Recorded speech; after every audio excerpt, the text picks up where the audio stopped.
అందరికీ నమస్తే అండి. ఈరోజు మేము క్రీమ్ బిస్కెట్స్తో కేక్ రెడీ చేయబోతున్నామండి. అయితే ఆ క్రీమ్ బిస్కెట్స్లో మధ్యలో ఉన్న క్రీమ్ని తీసేసుకొని మనము బిస్కెట్స్ని మాత్రము గ్రైండ్ చేసుకోవాలన్నమాట. ఈ చూపించిన విధంగా మీరు క్రీమ్ తీసేసుకొని గ్రైండ్ చేసుకున్న పౌడర్ ఇది. ఆ గ్రైండ్ చేసుకున్న పౌడర్ని ఒక దాంట్లో బేకింగ్ సోడా వేసుకోండి. బేకింగ్ సోడా లేకపోతే నేను చూపించిన విధంగా మీరు వేసుకొని కలిపేసుకొని దాన్ని బాగా కలుపుకోండి. కలుపుకున్నాక దాంట్లో మిల్క్ వేసుకోండి. ఆ మిల్క్ వేసుకొని కలుపుకోండి. ఇది clockwise and anti clock wise మోషన్లో మీరు కలుపుకోండి చూపించిన విధంగా. అది కొంచెం షైనీ టెక్స్చర్ వచ్చేంత వరకు కలపండి. ఇది మనము లంప్స్ లేకుండా ఇలా కలుపుకుంటూ ఉండాలి, లంప్స్ రాకుండా.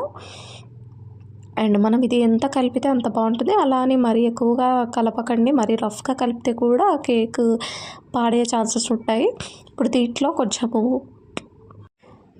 షుగర్ వేసుకోండి. మీ పౌడర్డ్ షుగర్ వేసుకున్న ప్రాబ్లం లేదు, అది ఇంకా బెటర్. నేను అలాగే షుగర్ క్రిస్టల్స్ లాగానే వేస్తున్నాను. ఇప్పుడు దీన్ని క్లాక్ వైజ్ అండ్ యాంటీ క్లాక్ వైజ్లో మీరు స్టిర్ చేసుకోండి నేను చూపించిన విధంగా. ఇది కొంచెం ఒక షైనీ టెక్స్చర్ వచ్చేంత వరకు, అంటే మన కేక్ బ్యాటర్ వచ్చేంత వరకు మధ్యలో మిల్క్ యాడ్ చేసుకుంటూ మనం దీన్ని బాగా కలుపుకోవాలండి, clockwise and anti clock wise మోషన్లో.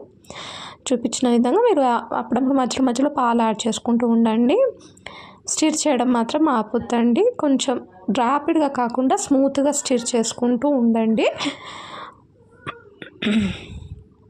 ఈ విధంగా మనకు షైనీ టెక్స్చర్ వచ్చింది చూసారా? ఈ టెక్స్చర్ వచ్చేంత వరకు మీరు మిల్క్ యాడ్ చేసుకోండి. మళ్ళీ మనకి కొంచెం పలుచగా రావాలి అనుకున్నాం కాబట్టి ఇంకొంచెం మిల్క్ యాడ్ చేసుకొని దీన్ని కలుపుకోండి.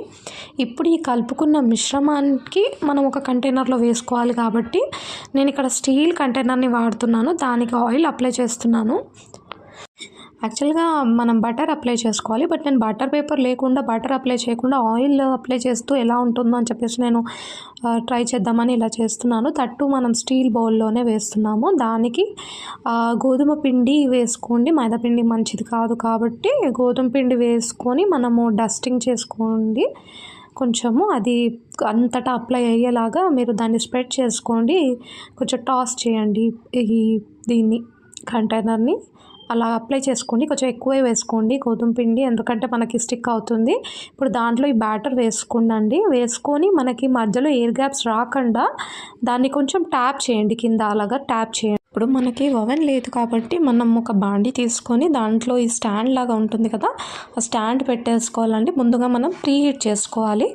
ఇది సేమ్ మనకి ఓవెన్ లాగా పనిచేస్తుంది. మూత పెట్టేసుకొని ప్రీహీట్ ఒక 10 minutes చేసుకొని దాని తర్వాత బౌల్ కంటైనర్ దాని మీద పెట్టుకొని మూత పెట్టేసుకొని ఇది మనకి ఒక 1/2 hour పడుతుందండి. 1/2 hour పెట్టాలి. దాని తర్వాత ఈ క్రీమీ ఉన్నాయి కదా, క్రీమ్ మనం తీసినవి, వాటిని మిక్సీ జార్లో వేసుకొని ఆ మిక్సీ జార్లో వాటిని మనము గ్రైండ్ చేసుకోవాలి మిల్క్ వేసుకొని. అయితే ఇది కొంచెం మనకి క్రీమీ టెక్స్చర్ రావడానికి మనం ఇలా చేస్తున్నాము. ఇది ఏంటంటే కొంచెం మనకి లంప్స్ లాగా వస్తుంది. అయితే దీంట్లోనే కొంచెం గ్రైండ్ చేసుకున్నాక చాక్లెట్ వేసుకోండి. ఏదైనా చాక్లెట్ మీరు కొనుక్కునే చాక్లెట్ ఏదైనా అందులో వేసేసుకొని ఆ వేసుకున్న చాక్లెట్ని కూడా మనం గ్రైండ్ చేసుకోవాలి. లంప్స్ లేకుండా గ్రైండ్ చేసుకోవాల్సి ఉంటుంది. కొంచెం ఆయిలీగా ఉంటుంది కదా, అది కూడా కొంచెం మంచిగా క్రీమీ టెక్స్చర్ వచ్చేలాగా గ్రాడ్యువల్గా మిల్క్ వేసుకుంటూ మీరు గ్రైండ్ చేసుకోండి. గ్రైండ్ చేసుకొని ఇప్పుడు చూసారు కదా, ఈ విధంగా వస్తుంది మనకి టెక్స్చర్. అయితే ఈ విధంగా మనం ఎందుకు చేసుకుంటున్నాము అంటే నేను మీకు చెప్తాను. మనకి క్రీమ్ వేస్తే ఏంటంటే బ్రెడ్ అనేది మనకి కేక్ అనేది అబ్జర్వ్ చేసుకోదు. ఈ విధంగా మనం చేసుకుంటే అబ్జర్వ్ చేసుకుంటుంది. అయితే ఈ విధంగా మనం చెక్ చేసుకోవాలి కేక్ అయిందా లేదా అని చెప్పి. ఇప్పుడు మనము అన్మోల్డ్ చేసుకోవాలి. అన్మోల్డ్ చేసుకోవడానికి ఈ చాకుతో మనము అలా సైడ్స్ అంటే రిలీజ్ చేయాలి కేక్ని. ఆ కంటైనర్ నుండి మెల్లిగా రిలీజ్ చేసి అన్మోల్డ్ చేసుకోవాలి. ఇన్వర్ట్ చేసి ఒక కంటైనర్ ఒక ప్లేట్లో ఇన్వర్ట్ చేసి, ఇదంతా మీకు చెప్పాల్సిన అవసరం లేదు, బట్ చూపిస్తున్నాను అంతే ఫర్ మై సాటిస్ఫాక్షన్. అయితే ఇప్పుడు మనం చేసుకున్న క్రీమ్ని ఇప్పుడు దీని మీద అప్లై చేసుకోవాలి.